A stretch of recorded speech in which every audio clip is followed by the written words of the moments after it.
ഉഷസാം പെൺകിടാവേ നിന്റെ ചിത്രം ചരിത്രം സ്വപ്നം ചലിച്ചെഴുതിയതാണെന്നോ. ഉഷസാം പെൺകിടാവേ നിന്റെ ചിത്രം ഇതുവരെ എന്തേ കണ്ടില്ല ഞാൻ.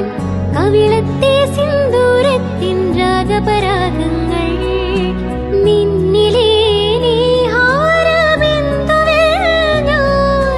സൂര്യനായി വന്നൊളിച്ചിരുന്നു ഇന്നും.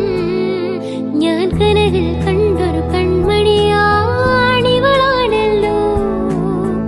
എന്നുള്ളു തുടിച്ചതും ഇവളെ കാണാനല്ലോ. ഞാൻ കനവിൽ കണ്ടൊരു കൺമണിയാണിവളാണല്ലോ. എന്നുള്ളു തുടിച്ചതും ഇവളെ